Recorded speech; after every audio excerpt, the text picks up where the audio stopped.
जय हिंद दोस्तों। आज से हम लोग एनसीईआरटी का कंप्लीट क्लास शुरू करें, वो भी एनसीईआरटी के 6 क्लास से। और हम लोग हर एक चैप्टर का थ्योरी प्लस उसके बनने वाले जितने भी एमसीक्यू क्वेश्चन होंगे उन सभी एमसीक्यू क्वेश्चन को देखेंगे, जो आपके इजी से टू मतलब आपका इजी भी एग्ज़ाम होगा और हाई लेवल के जो भी एग्ज़ाम होंगे, मतलब हाई से हाई लेवल, यानी आपके यूपीएससी, बीपीएससी और छोटे एग्ज़ाम जैसे Bihar police, SSC, NCR, NTPC, ये सभी एग्ज़ाम को हम लोग टारगेट करेंगे केवल हम लोग एनसीईआरटी से, क्योंकि आपको पता है कि जितने भी एग्ज़ाम में क्वेश्चन आ रहे सभी एनसीईआरटी से ही आ रहे। इसलिए मैंने शुरुआत किया है 6 क्लास से, ठीक है। और हम लोग इसी तरह से 6 से लेकर 12th क्लास तक हम लोग देखेंगे चैप्टर वाइज और चैप्टर वाइज एमसीक्यू के साथ, ठीक है। तो हम लोग हिस्ट्री से शुरुआत करेंगे। तो चलिए शुरू करते हैं। देखिए, पहला हमारा क्लास 6 का पहला अध्याय है क्या, कब, कहाँ और कैसे, ठीक है। और हम लोग किताब नहीं पढ़ेंगे क्योंकि किताब में बहुत सारा कुछ दिया है, लेकिन हम लोग केवल जो ज़रूरी है वहीं बस पढ़ेंगे, ठीक है। तो हम लोग बात करते हैं, पहला आपका था कि लोग कहाँ रहते थे, ठीक है। लोग कहाँ रहते थे तो आपको पता होना चाहिए कि नर्मदा नदी का तट, लोग कहाँ पर रहते थे।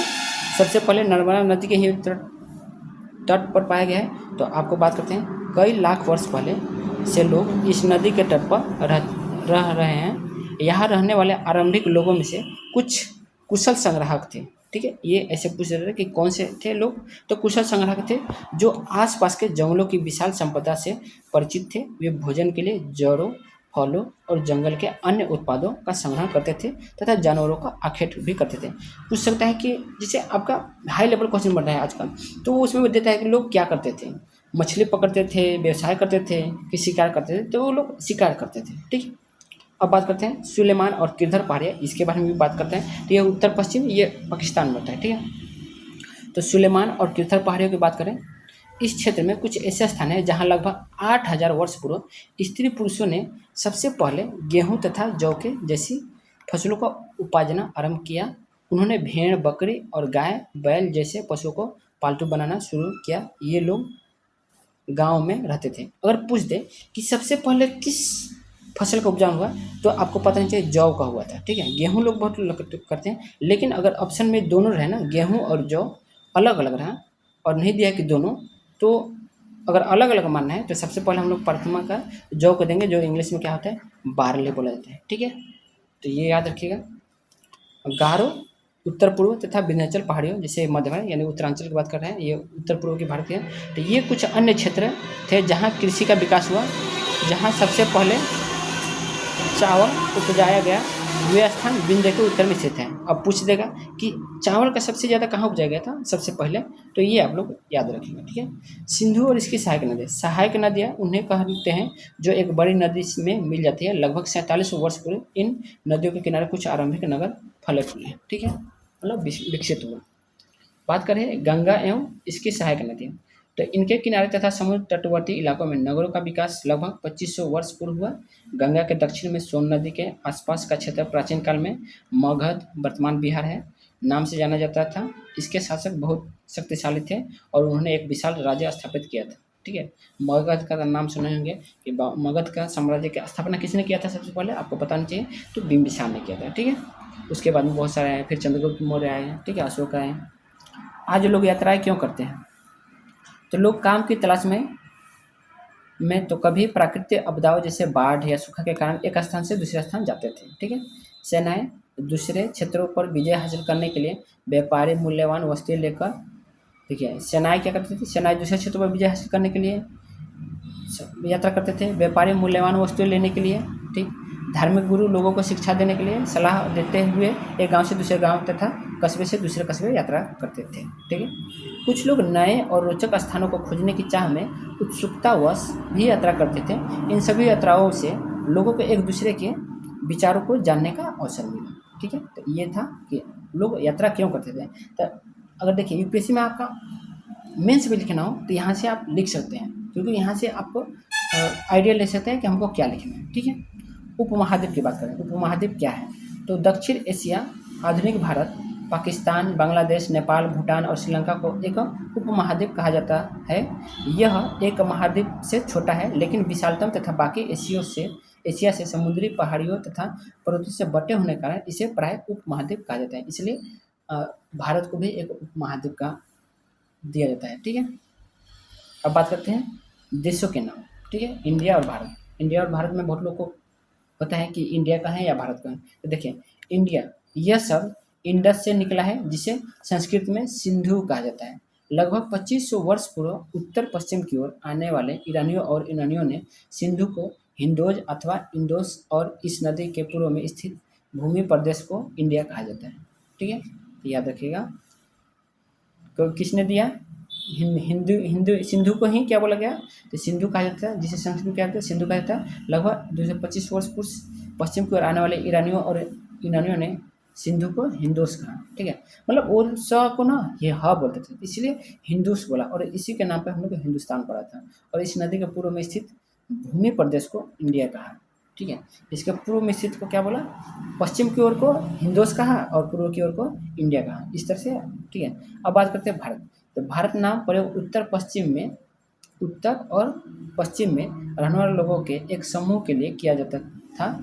इस समूह का उल्लेख संस्कृत के आरंभिक लगभग 3500 वर्ष पुराने कृत ऋग्वेद में मिला है। बाद में इसका प्रयोग पूरे देश के लिए होने लगा। ठीक है, पहले भारत, जो भारत के नाम से आपको पता है जाना जाता है, आर्यवर्त है, बहुत सारे ना, हिंदू कुश है, ये सब नाम दिए गए हैं। ठीक है, अतीत के बारे में कैसे जानें? तो अब देखिए, अतीत के बारे में जानने के लिए बहुत सारी चीज़ें हैं। तो अतीत की जानकारी हम मुख्य रूप से निम्नलिखित स्रोतों से प्राप्त कर सकते हैं। जैसे कौन कौन है? तो आपका पांडुलिपि है, ठीक, अभिलेख है। तो पांडुलिपि पहले बात करते हैं। तो यह पुस्तक हाथ में लिखी होने के कारण इसको पांडुलिपि कहते थे। देखिए, यह पुस्तक हाथ से लिखी जाती, पांडुलिपि क्या बोला जाता है? हाथ से लिखी जाती थी। ठीक है, अंग्रेजी में इसके लिए प्रयुक्त होने वाला शब्द क्या है? तो मैन्यू स्क्रिप्ट, लैटिन शब्द में मैन्यू, जिसका अर्थ हाथ से है, निकला है। ठीक है, नहीं बोलते हैं मैन्युअली किया, तो मैन्युअली मतलब हाथ से किया, तो वही मैन्यू स्क्रिप्ट।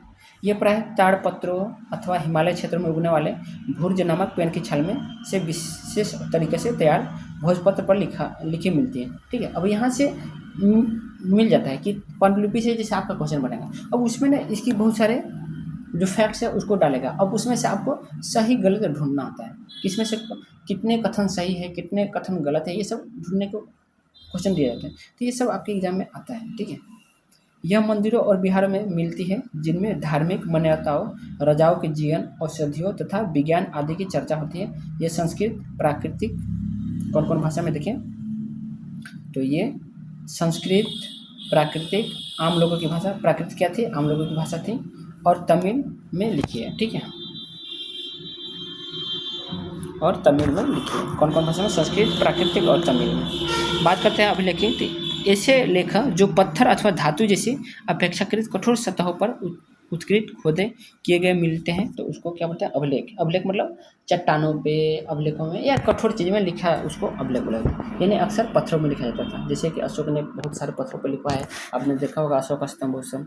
इनमें राजाओं के आदेश, उनके कार्यों के विवरण तथा राजा रानियों सहित अन्य स्त्री पुरुषों के महत्वपूर्ण कार्यों के विवरण उत्कृष्ट होते थे। ठीक है, उदाहरण की बात करें तो लगभग 2250 वर्ष पुराना अभिलेख वर्तमान में अफगानिस्तान के कंधार से प्राप्त हुआ है, जो शासक अशोक के आदेश पर उत्कीर्ण कराया गया था। यह यूनानी तथा अरमाइक नामक दो विभिन्न लिपियों और भाषाओं में। देखिए, ये 2200 वर्ष पुराना अभी से बोल रहा है। ठीक है, 2200 पुराना, 2250 पुराना, अभी से 2000 से बोल रहा है। लेकिन अगर ये बात करें तो 250 ईसा पूर्व कर सकते हैं। ठीक है, ये कहना चाह रहे हैं। ओके, अब बात करते हैं हम लोग पुरातत्व की। देखिए, आर्कियोलॉजी, तो पुरातत्वविद पत्थरों और ईंटों से बनी इमारतों के अवशेष, चित्रों तथा मूर्तियों का अध्ययन करते हैं। वे औजारों, हथियारों, बर्तनों, आभूषणों तथा सिक्कों की प्राप्ति के लिए छानबीन तथा खुदाई भी करते हैं। वे जानवरों, चिड़ियों तथा मछलियों की हड्डियाँ भी ढूंढते हैं, जिससे अतीत के खान पान का पता चल सके। ठीक है, बात करें इतिहासकार और स्रोत। इतिहासकार उन्हें कहते हैं जो अतीत का अध्ययन करते हैं। ठीक है, पांडुलिपियों, अभिलेखों तथा पुरातत्व से ज्ञात जानकारियों के लिए इतिहासकार प्राय स्रोत शब्द का प्रयोग करते हैं। ठीक है, तो इतिहासकार नहीं बोलते हैं कि किस स्रोत से प्राप्त हुआ है, तो जैसे पांडुलिपि है, अभिलेख है, पुरातत्व है, ये बहुत सारे स्रोत हैं आपके। बात करते हैं आगे की कि अतीत एक है या अनेक है। तो बात करते हैं हमारे पुस्तक के नाम जैसे हमारे अतीत में अतीत शब्द का प्रयोग बहुवचन के रूप में किया गया है। ऐसे इस तथ्य की ओर ध्यान दिलाने के लिए किया गया है कि अलग अलग समूह के लोगों के लिए इस अतीत के अलग अलग मायने थे। ठीक है, उदाहरण के लिए पशुपालकों तथा कृषकों का जीवन राजाओं तथा रानियों के जीवन से और व्यापारों का जीवन शिल्पकारों के जीवन से बहुत भिन्न होते हैं। ठीक है, मतलब हर एक का अपना अलग अलग अपना एक समूह था। ठीक है, जैसे व्यापारी है तो अलग है, राजा रानी का अलग है। ठीक है, तो इस तरह से जैसे पशुपालक है तो उनका पशुपालक है, तो इस तरह बोला जो किसान है तो किसान का है। इस तरह से ये अनेक के रूप लिखे हुए, यानी अतीत का यूज किसके लिए होता है, तो अनेक के लिए, याद रखिएगा। ठीक है, आज भी जैसे अंडमान द्वीप के अधिकांश लोग अपना भोजन किससे करते हैं, मछलियाँ पकड़कर शिकार करके तथा फल फूल के संग्रह द्वारा प्राप्त करते हैं, जबकि शहरों में रहने वाले लोग खाद्य आपूर्ति के लिए अन्य व्यक्तियों पर निर्भर करते हैं। ठीक है, और वही चीज़ है जो इन लोग का है, जो अभी जो प्रोजेक्ट शुरू है ना अंडमान निकोबार में, और इन्हीं के जो ज़िंदगी है ना, ये जो अधिकांश लोग हैं ये इन्हीं की ज़िंदगी खतरे में आ गई है। लेकिन ये भाई ये गलत है। मतलब मान लीजिए विकास के नाम पे आप पर्यावरण को ख़त्म करें, वो कैसा विकास है भाई। अभी आप देख रहे हैं, अभी के जस्ट जो गर्मी है, आप गर्मी सहने लायक है। मतलब जब हम चैन से रह ही नहीं पाएंगे तो हमको विकास की जरूरत नहीं है भाई। मतलब क्या बोलते हैं ना कि घर पे खाने का दाना नहीं है और हम कर रहे हैं जग में दान। ठीक है, तो वही हाल है। लेखा जोखा उस समय लेखा जोखा बात करें तो उस समय शासक अपनी विजय का लेखा जोखा रखते थे, इसलिए हम उनके बारे में बहुत जानते हैं। ठीक है, जबकि शिकारी, मछुआरे, संग्राहक, कृषक जैसे आम आदमी अपने कार्यों का लेखा जोखा नहीं रखते थे। हाँ, वैसे भी जो पढ़ा लिखा है वो जैसे कोई कवि है, कोई लेखक है, तो क्या करता है कि अपना हर चीज़ लिखता है, अपनी हर एक जीवनी लिखता है। लेकिन जो कृषक होते हैं, जो बकरियाँ चराते हैं या जानवर चराते हैं या पशुपालक होते हैं, वो लोग अपना थोड़ा लिखते हैं, नहीं लिखते हैं। तो उनके बारे में हम लोग की जानकारी बहुत कम है। लेकिन जो लेखक थे, विद्वान थे, उन्होंने बहुत सारी चीज़ लिखा, तो उनसे हम लोग को जानकारी ज़्यादा मिलता है। ठीक है, अब बात करते हैं हम तिथियों की। ठीक है, तो बीसी क्या होता है, तिथि का मतलब होता है, तो बीसी तो हिंदी में इसको क्या बोलते हैं, ईसा पूर्व बोलते हैं। ठीक है, तात्पर्य है बिफोर क्राइस्ट, यानी ईसा पूर्व होता है। ठीक है, बिफोर क्राइस्ट यानी ईसा पूर्व, इससे ईसा पूर्व। ठीक है, एडी बात करें तो एडी हिंदी में बोलते हैं ईस्वी। ठीक है, और इसका पूरा नाम होता है एनो डोमिनी नामक 2 लैटिन शब्दों से बना है। इसका तात्पर्य है ईसा मसीह के जन्म के वर्ष से। ठीक है, मतलब बीसी का मतलब होता है कि ईसा मसीह का, जो अंग्रेजों ने ये बनाया। ठीक है, तो अंग्रेज मानते हैं कि बीसी यानी जब किसका जन्म हुआ, किसका, ये ईसा मसीह का। तो ईसा मसीह के जन्म से पहले का जो भी तिथियाँ है ना, उसको बीसी में बोला जाता है, और ईसा मसीह के जन्म के बाद की जो भी है ना, उसको एडी में बोला जाता है। ठीक है, अब बात करते हैं सी बीसी। तो कभी कभी एडी की जगह सी यानी कॉमन एरा तथा बीसी की जगह बीसीई यानी बिफोर कॉमन एरा का प्रयोग होता है। भारत में तिथियों के रूप में तिथियों को इस रूप का प्रयोग लगभग 200 वर्ष पूर्व आरंभ हुआ था। ठीक है, बात करते हैं बीपी। इसका तात्पर्य है बिफोर प्रेजेंट, यानी वर्तमान से पहले। यानी बीपी किसके रूप में प्रयोग किया जा सकता है, तो बीसी, बीपी और बीसीई तीनों का एक ही मतलब है। ठीक है, एडी और सीई दोनों का एक मतलब है, याद रखिएगा। ठीक है, और पी डायरेक्ट करेंगे तो भी क्या हो जाएगा, एडी सीई और पी, ये है, यानी प्रेजेंट की बात करते हैं। ठीक है, अब बात करते हैं कुछ महत्वपूर्ण तिथि। जैसे 8000 वर्ष पूर्व कृषि का आरंभ पूछे तो कहाँ कृषि का आरंभ कब हुआ, तो 8000 वर्ष पूर्व कहाँ पे, सिलुमेन और कीर्थर क्षेत्र में। किसका हुआ था, तो जौ और गेहूँ का हुआ था। ठीक है, जौ और गेहूँ का। ठीक, बात करते हैं 4700 वर्ष ईसा पूर्व, 47 वर्ष पूर्व, 4700 देखिए ईसा पूर्व नहीं है बल्कि 4700, ये सीधे बोल दिया है पूर्व ना, तो 4700 वर्ष पूर्व सिंधु सभ्यता का प्रथम नगर हुआ था। 2500 वर्ष पूर्व में गंगा घाटी के नगर मगध का बड़ा राज्य हुआ था। ठीक है, 2500 वर्ष पूर्व, क्योंकि लगभग 2000 वर्ष पूर्व क्या होता है, तो वर्तमान समय, यानी 2000 यानी उसमें कब क्या यानी ईस्वी का पूर्व तो 2000 वर्ष पूर्व का के बाद जो भी समय है तो वर्तमान समय माना जाता है। ठीक है, अब देखिए चावल का यहाँ पे हम लोग को छूट यहाँ पे नहीं दिया है। तो चावल आपने देखा होगा, यहाँ पे दिया होगा कि चावल का कब का दिया था। तो देखिए इसकी तिथि नहीं दी, कृषि का विकास कब कहाँ हुआ है, तो गारो खासी जो जयंतिया है पहाड़िया, वहाँ पे विंध्याचल पहाड़ी, गारो पहाड़ी, तो ये सब दिया है। ठीक है, याद रखिएगा। तो उसका तिथि नहीं दिया है, तो बाल्कि इसका ठीक है समरी भी दे दिया है।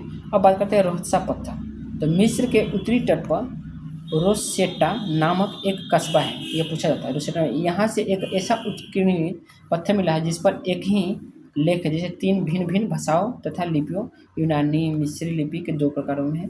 यहाँ राजाओं तथा रानियों के नाम एक छोटे फ्रेम में दिखाया गया है, जिसे कारतूस कहा जाता है। ठीक है, वो कारतूस बंदूक वाला कारतूस नहीं, ठीक है, जिसमें मंगल पांडे का वो वाला था, गाय और सुअर की चर्बी, वो वाला कारतूस नहीं। ठीक है, तो ये कारतूस कहा जाता है, याद रखिएगा।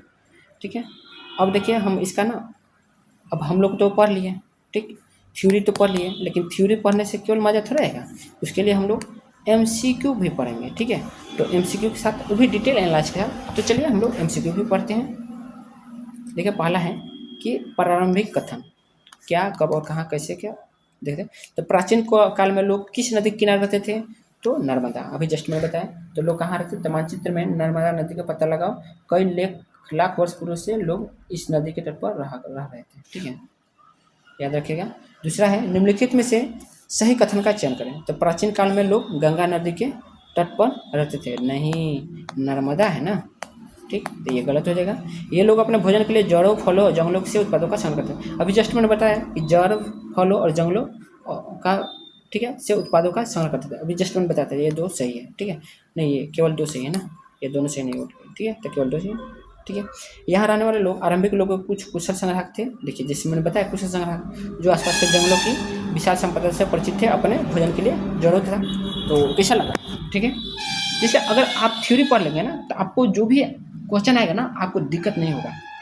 ठीक, अब बोलिएगा कि इसके बाद में अगला चैप्टर भी इसी तरह लाएं, तो आप लोग बोलिएगा, मैं ला दूंगा। ठीक है, निम्नलिखित में से कौन से सुलेमान और तीर्थ पहाड़ी स्थित है, तो कहाँ पे है, तो आपको पता है उत्तर पश्चिम की तरफ, पाकिस्तान की तरफ, पाकिस्तान और अफगानिस्तान की तरफ। ठीक है, तो उत्तर पश्चिम है, ये हो जाएगा उत्तर।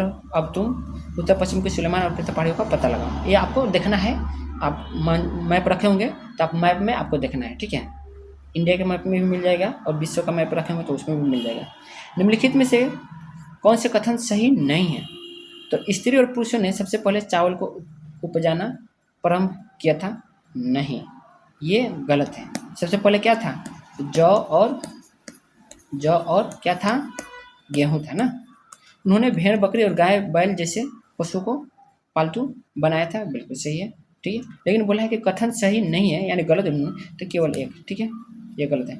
इस क्षेत्र में कुछ ऐसे स्थान है जहाँ लगभग 8000 वर्ष पूर्व, मैंने अभी बताया डेट, ठीक है, 8000 वर्ष पूर्व स्त्री पुरुषों ने सबसे पहले गेहूं तथा जौ को जैसे फसलों को उपजाना आरंभ किया था, न कि चावल। उन्होंने भेड़, बकरी और गाय, बैल जैसे पशुओं को पालतू बनाया था। और चावल कहाँ पे हुआ था, आपको पता है, ये आपका विंध्याचल और गारो पहाड़ी के नजदीक। ठीक है, बात करते हैं निम्नलिखित में से कृषि का विकास किस क्षेत्र में देखने को मिलता है, किस क्षेत्रों में, तो आपको देखा है, जैसे मैंने बोला ना कि विंध्याचल, गारो और दोनों में। ठीक है, तो ये हो जाएगा आपका, ये वाला सही हो जाएगा। ठीक है, मैंने बताया पुरुषों को गारो तथा विंध्याचल पता लगाओ, और कुछ अन्य क्षेत्रों जैसे कृषि का विकास हुआ जहाँ सबसे पहले चावल को उपजाया गया था, ये स्थान विंध्याचल के उत्तर में स्थित है। अभी जस्ट मैंने बताया था। ठीक है, थ्योरी में सब मैंने बता दिया है। और निम्नलिखित में से नदियों और उसके सहायक नदियों का मिलान करें। ठीक है, गंगा का सहायक नदी क्या है, तो गंगा का सहायक नदी आपको जस्ट मैंने बताया, सोन जो दक्षिण से मिलती है, मैंने थ्योरी में बताया। सिंधु नदी का क्या हो जाएगा, तो देखिए कृष्णा का तो हो जाएगा मूसी, सबको पता है। सिंधु नदी, तो सिंधु नदी का चंबल किसका है, चंबल तो यमुना का है, सिंधु नदी का चिनाब हो जाएगा। ठीक है, झेलम, चेनाब, रावी, सतलज, ये सब आपने पढ़ा ही होगा। ठीक है, ठीक है, गंगा का सहायक नदी सोन है, ये सब आप लोग देख लेंगे। निम्नलिखित में से कौन सी पहाड़ियाँ उत्तर पूर्व में स्थित है, उत्तर और पूर्व में कौन है, तो ये देखिए गारो पहाड़ियाँ है। ठीक है, विंध्याचल पहाड़ी तो बीच में है आपका। ठीक है, खासी भी पहाड़ी है उत्तर पूर्व में, लेकिन आपके जो चैप्टर है, चैप्टर में क्या दिया है, तो गारो दिया है। ठीक है, तो हम गारो ही ज़्यादा मान के चलेंगे, क्योंकि इसी के चर्चा है, खासी का तो चर्चा नहीं है। ठीक है, लेकिन ये भी क्या है, उत्तर पूर्व में है, क्योंकि मेघालय में ये भी है। देखिए ये बोला ना कि उत्तर पूर्व में गारो तथा मध्य भारत में विंध्याचल पहाड़ियों का विवरण पाठ्यक्रम में स्पष्ट रूप से दिया है। देखिए ये भी है, ऐसा नहीं है कि खासी पहाड़ियाँ नहीं है उत्तर पूर्व में, ये भी है उत्तर पूर्व में, लेकिन इसका क्या होता है, स्पष्ट इसका विवरण दिया ही नहीं है। ठीक है, बात करते हैं अतीत के महत्वपूर्ण तथ्यों से। ये क्वेश्चन देख रहे हैं, गंगा के दक्षिण में इन नदियों के आसपास का क्षेत्र प्राचीन काल में जाना जाता है तो कौन, मगध। ठीक है, जैसे मैंने बताया, तो ये आप लोग देख लेना, अभी मैंने थ्योरी बता दिया है। ठीक है, अगला क्वेश्चन देखते हैं, निम्नलिखित में से कौन सा उपमहाद्वीप की प्राकृतिक सीमा नहीं बनाता है। तो निम्नलिखित में से कौन उपमहाद्वीप की प्राकृतिक सीमा नहीं बनाता है। तो प्राकृतिक सीमा नहीं बनाता है, कौन नहीं बनाता है, तो बांध नहीं बनाता है। ठीक है, उपमहाद्वीप की प्राकृतिक सीमा बांध नहीं बनाया, क्योंकि आपने जब मैंने थ्योरी पढ़ाया तो उसमें बोला था कि पहाड़, पर्वत, समुद्र ये सब होता है ना। जैसे एक बार फिर से मानचित्र में एक देखो कि पहाड़, पर्वत और समुद्र इस महाद्वीप की प्राकृतिक सीमा का निर्माण करते हैं। हालांकि लोगों के लिए इस सीमाओं को पार करना आसान नहीं था। जिन्होंने ऐसा चाहा वे ऐसा कर सके, वे पर्वतों और ऊंचाई को छू सके तथा गहराई समुद्रों को पार कर सके। उपमहाद्वीप के बाहर से भी कुछ लोग यहाँ आए और यहीं बस गए। जैसे बहुत लोग को आपको पता है कि विदेशी लोग आए यहीं पे बस गए। जैसे बाबर, मुगल वाले जितने भी थे कहाँ थे, मुस्लिम हमारे इंडिया में थे ही नहीं, वही तो सब मुस्लिम मुगल आए, ये मोहम्मद गोरी सब आए। ठीक है, तो ये सब आए, अलबरूनी आए, ये सब वहाँ से आके इधर बस गए हैं। ठीक है, मुस्लिम इंडिया में नहीं थे। ठीक है, बात करें निम्न में से कौन सा देश दक्षिण एशिया उपमहाद्वीप का एक देश नहीं है। तो उपमहाद्वीप का देश कौन नहीं है, तो चीन नहीं है। ठीक है, पाकिस्तान दिया है, श्रीलंका दिया है, बांग्लादेश। अभी जो मैंने थ्योरी दिया है उसमें आप लोग देख सकते हैं कि देखिए कौन कौन दिया था मैंने, भारत दिया था, पाकिस्तान दिया था, बांग्लादेश, नेपाल, भूटान, श्रीलंका दिया था। अफगानिस्तान भी आ जाएगा, ईरान, चीन तथा पड़ोसी देशों को दर्शाता है। नोट, चीन और ईरान पड़ोसी देश अवश्य है, परंतु भौगोलिक रूप से दक्षिण एशिया महाद्वीप का कोर क्षेत्र के हिस्सा नहीं माने जाते हैं। ठीक है, यहाँ मूल संदर्भ के अनुसार चीन सही पृथक होगा। ठीक है, कौन कौन है, कौन कौन नहीं माने जाते हैं, तो कौन कौन है, चीन, ईरान। ठीक है, जबकि म्यांमार और अफगानिस्तान माने जा सकते हैं। ठीक है, बात करते हैं निम्नलिखित में से सही कथन का चयन करें। तो पहाड़ियाँ, पर्वत और समुद्र इस उपमहाद्वीप की प्राकृतिक सीमा का निर्माण करते हैं, बिल्कुल सही है। ठीक, समुद्र, पहाड़ी और पर्वतों से बटे होने के कारण इसे उपमहाद्वीप कहा जाता है, बिल्कुल सही है। प्राचीन काल के लोग पत्थर को तरसने, संगीत रचने और भोजन बनाने के तरीके के बारे में एक दूसरे के विचार को अपनाते रहते थे, बिल्कुल सही है। ठीक है, मैंने किया है।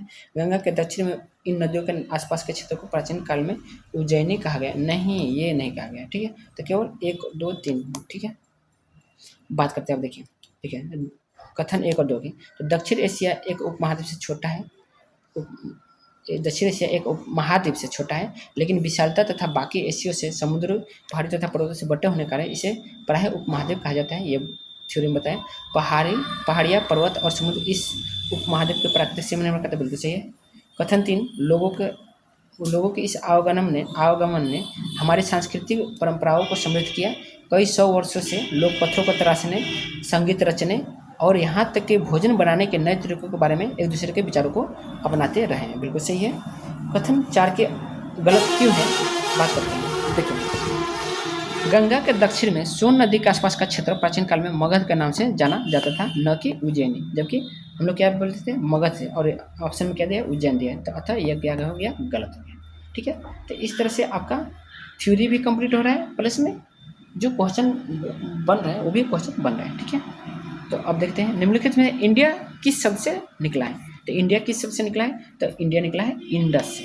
ठीक है, देखिए आप देखे होंगे थ्योरी में, तो अपने देश के लिए हम पढ़ाएं इंडिया तथा भारत जैसे नामों का प्रयोग करते हैं। इंडिया शब्द इंडस से निकला है, जिसे संस्कृत में सिंधु कहा जाता था। ठीक है, और स को ना, जो अब ईरानी थे और जो अरबी लोग थे, स को ह बोलते थे, इसलिए उन लोगों ने सिंधु को हिंदू बोला था, तो इसलिए हिंदुस्तान नाम रखा गया था। निम्नलिखित में से असत्य कथन को चयन करें।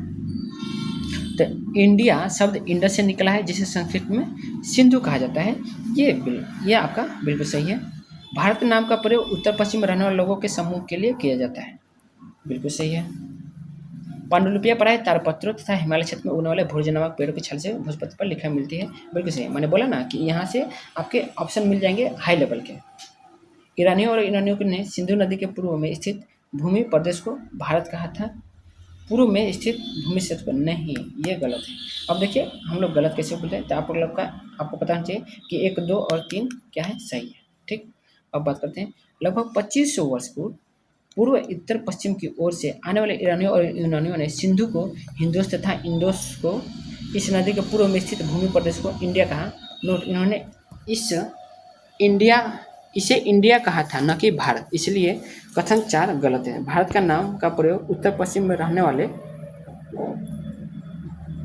लोगों के एक समूह के लिए किया जाता था। इस समूह का उल्लेख संस्कृत के आरंभिक लगभग 3500 वर्ष पुरानी कृति ऋग्वेद में भी मिलता है। तो थ्योरी में मैंने बताया और यहाँ भी आपको थ्योरिटिकल दे दिया कि उसको लोग क्या बोलते थे कि उन्होंने इंडिया बोला था, ना कि भारत, जबकि हमारे ऑप्शन में क्या है कि बोला है कि भारत कहा गया, तो ये गलत है। ठीक है, ईरानियों ने सिंधु नदी के पूर्व में स्थित लोगों को क्या बोला था, इंडिया बोला था, ना कि भारत। भारत किसको बोला था, तो उत्तर पश्चिम में जो था कुछ समूह थे, उन समूह वाले लोगों को क्या बोलते थे, भारत बोलते थे। ठीक है, और वहीं से हमारा भरत नाम के जो राजा थे उनके हिसाब से ये भारत पड़ा था। पांडुलिपि नामक से किस पेड़ की छाल से बना है, पांडुलिपि तो किस पेड़ की छाल से, तो आपको पता है भुर्ज, अभी जस्ट मैंने पढ़ा भुर्ज से। ठीक है, आप लोग देख लेना। निम्नलिखित में से पांडुलिपियाँ प्राप्त होती है कहाँ से, तो अब देखो मुर्ग, ये कहाँ, पेड़ की छाल ना, पहाड़ों से, पहाड़ों नहीं बोलते, पहाड़ों नहीं, पांडुलिपियाँ प्राप्त होती है, ना कि पांडुलिपियाँ किस में लिखी जाती वो नहीं, पांडुलिपियाँ प्राप्त होती है मंदिरों और बिहारों से। देखिए इतने वर्षों में इनमें से कई पांडुलिपियों की कीड़ों ने खा लिया। अब देखिए कीड़ा खाएंगे, क्योंकि आपको पता है कि कीड़े जो लकड़ी उकड़ी खाते हैं, तो जो भी होता था ये पांडुलिपियाँ जो होती छाल से या लकड़ी से के ही बनाए जाते थे, तो इसलिए इसको कीड़े खा लेते। कीड़ों ने खा लिया तथा कुछ नष्ट कर दिए, फिर भी ऐसी कई पांडुलिपियाँ आज भी उपलब्ध है जो पढ़ाए। यह पांडुलिपियाँ मंदिरों और बिहारों में प्राप्त होती हैं। अब देखिए मंदिरों और बिहार में कैसे, देखिए कैसे प्राप्त होते हैं। देखिए आपको पता है कि मंदिरों और बिहारों में अगरबत्ती जला जाता है या कपूर जला जाता है या लौंग जला जाता है, तो कुछ ये ऐसे पदार्थ होते हैं जो कीड़े वहाँ पे नहीं, अगर आप कपूर जलाते हैं ना तो वहाँ पे कीड़े नहीं आते हैं, तो इस वजह से वहाँ पे कीड़े नहीं आए और उस तरह से जो भी पांडुलिपियाँ थी वो सुरक्षित बची रही, इसलिए हम लोग को मंदिर और बिहारों से प्राप्त होते हैं। बात करते हैं निम्नलिखित में से असत्य कथनों की पहचान करें। तो पांडुलिपि में धार्मिक मान्यताओं, व्यवहारों, राजाओं के जीवन, औषधि तथा सभी प्रकार के विषयों की जानकारी मिलती है। ठीक है, बिल्कुल सही है। पांडुलिपि मंदिर और बिहारों से प्राप्त होती है, बिल्कुल सही है। प्राकृतिक भाषा का प्रयोग उच्च वर्गों के लिए करते थे, नहीं, प्राकृतिक भाषा जो थी ना ये आम जनता की भाषा थी। ठीक है, इसीलिए तो जैन धर्म और बुद्ध धर्म ने आम भाषा में ही तो अपना ज्ञान दिया था, पाली भाषा और प्राकृतिक भाषा में, क्योंकि प्राकृतिक भाषा आम लोगों की भाषा थी। ठीक है, तो ये आपका गलत हो जाएगा और ये आप लोग पढ़ लेना। ठीक है, बात करते हैं अतीत में बने वस्तुओं का अध्ययन करने व्यक्ति डैश कहलाते थे। अतीत में बने वस्तुओं का अध्ययन करने वाले व्यक्ति को क्या कहते थे, तो उसको पुरातत्वविद कहते थे। ठीक है, अभी जस्ट मैंने थ्योरी में बताया ही। अगला क्वेश्चन है, यहाँ यह शिलालेख का लगभग 2250 वर्ष पहले की है। यह शिलालेख लगभग 2250 वर्ष पहले की है और वर्तमान में अफगानिस्तान के कंधार में पाया गया। निम्न में से किस शासक द्वारा बनाया गया था, तो अभी जस्ट मैंने बताया 2250 मतलब 250 इस तरह करके ईसा पूर्व करके भी मैंने बताया, तो वो किसका था, अशोक का था। ठीक है, अभिलेख की बात करें। ठीक है, बात करते हैं निम्नलिखित में से सही कथनों को चुनें।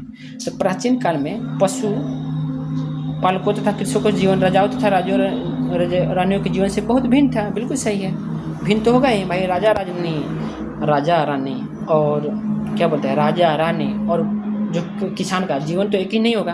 किसान कहाँ खेतों में काम करेगा, राजा रानी कहाँ ऐश करेगा। ठीक है, तो उनका जीवन भिन्न है, बिल्कुल सही है। अंडमान निकोबार द्वीप समूह के अधिकांश लोग अपना भोजन मछली पकड़ कर शिकार करके प्राप्त करते थे, बिल्कुल सही है, अभी भी करते हैं।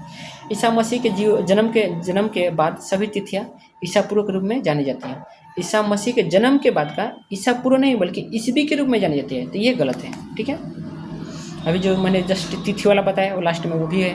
शहरों में रहने वाले लोग खाद्य आपूर्ति के लिए अन्य व्यक्तियों पर निर्भर रहते थे, तो बिल्कुल सही है। शहर में रहने वाले लोग अपना खाना थोड़ा उपजाते हैं, वो दूसरे से किसानों द्वारा उपजाए गए के लोगों पर ही तो निर्भर रहते थे, बिल्कुल सही है। ठीक है, तो आपका 1, 2 और 4 सही है, 3 गलत है। ठीक है, और क्या बोला है कि कथनों को चुने, सही कथन हुआ, तो 1, 2, 4 ये आपका सी सही हो जाएगा। ठीक है, तो ये आप लोग पढ़ लेना, ये मैंने थियोरेटिकल वैसे भी पहले ही थ्योरी बता दिया है।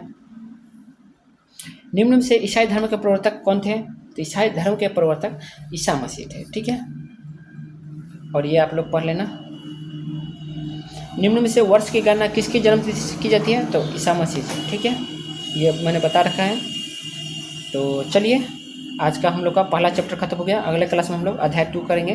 तो आप लोग को क्लास कैसा लगा उसका कमेंट जरूर करना, और अगला क्लास चाहिए कि नहीं चाहिए आप लोग बताना, और अच्छा लगा हो तो लाइक करना, और आप लोग का MCQ कैसा लगा उसका भी बारे में कुछ बताना। ठीक है, तो अगर आप यहाँ तक देखें इसके लिए बहुत बहुत आप लोग को धन्यवाद। ओके।